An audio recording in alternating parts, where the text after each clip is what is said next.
Let's write some code now and create some functions. This is the calling code. We've assigned the value 10 to the variable sum number. Now we'll define a function that will modify the number. So the function that modifies number will take in an argument sum number. It will print the value of the argument that is passed in. Now inside the function, it is trying to modify the variable sum number by changing it to sum number times 10. After modification inside the function, let's print what the value of this sum number will be. So we have actually finished the body of the function now. We'll have to call the function. Incidentally, this is exactly how you write functions. You will define a function and the arguments that will be taken, indent the body of the function. All the code in the body of the function is indented, and then at the end you have to return. If you are not returning any value, just type in return, or you can return the variable that function gives as output. Till now we have only defined the function. Now we'll have to call the function in the calling code. So before the function call, let's do one more thing. We'll print the value of the variable before it's passed into the function. So the value of the variable in the calling code before the function call, let's print that. So that is 10. Now let's call the function that modifies number and pass in sum number.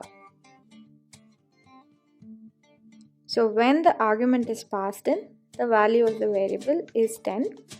After modification, but inside the function, the value of the variable is 100.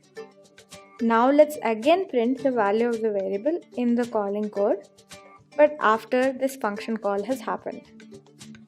As you can see, it is still 10. This is because modifications to numbers inside a variable do not reflect in the calling code.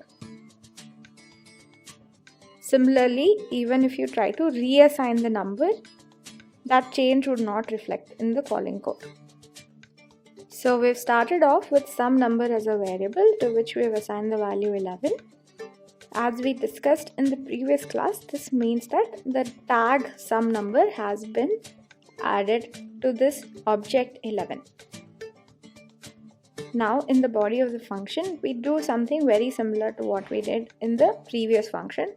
First we print the argument that's passed in, then we reassign the sum number variable to 3.14 and print the value after reassignment but inside the function. With this, we are done with the body of the function. Before the function call, let's print what the value of sum number is. This should turn out to be 11.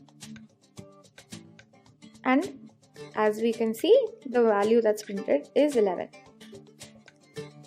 Now let's call the function that reassigns the number.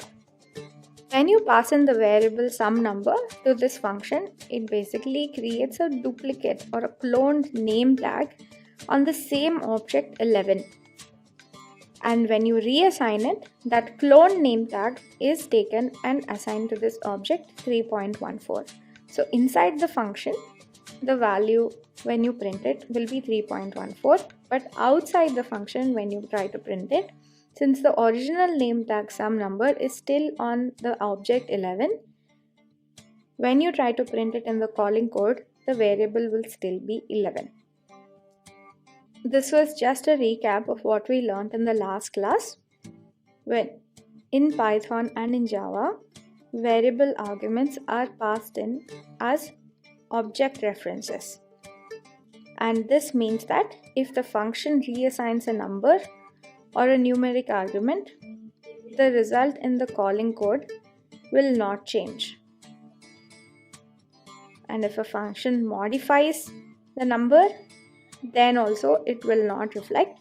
But if it modifies something like a list or a dictionary, then it does reflect in the calling code. In other words, immutable objects like numbers and strings cannot be modified inside a function, but lists and dictionaries are mutable by functions and can be modified inside a function. Nothing, however, can be reassigned. Let's write a simple function now that takes in the radius of a circle and returns the area of the circle. The first step, as usual, is to define a function which will take in a radius and return an area, and then we will call this function later on and pass in a variable as the radius. So here we are defining the function, and as you can see by the indentation, we are inside the body of the function now. Area equals 3.14 times radius. Area equals pi r square. Now we'll return the area. Returning will basically send this area back to the calling code. As you saw in the previous two examples, we didn't return anything, but here we are. So first we assign 5 as the value of the radius, and then we pass this value into the calculate area of circle function. The returned value from this function is being captured in the variable area. Then when we print the radius and the area, we see how the function has taken in the passed in radius value 5 and returned the area value. Now let's write a similar function.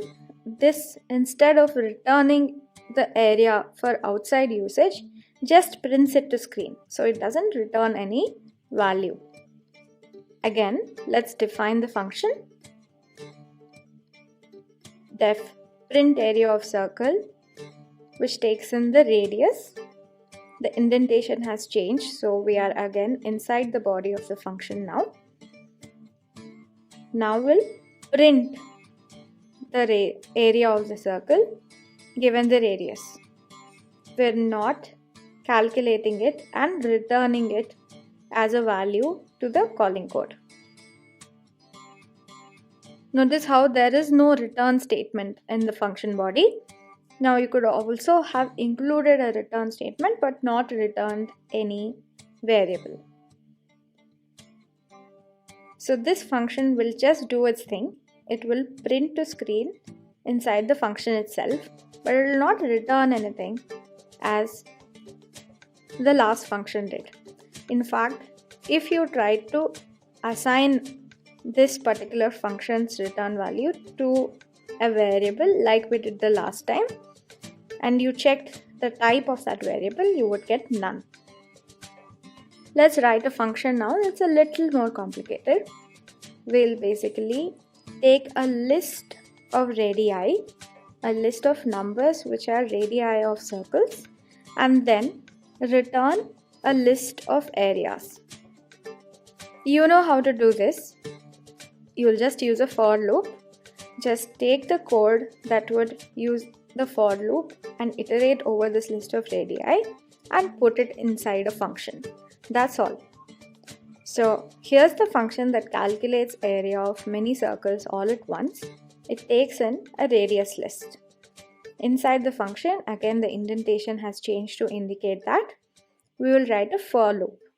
The for loop iterates through the radii in the radius list, and inside the for loop we will calculate the area of the circle for each of these radii and then add it to the list where we are storing the results or the areas of all the circles.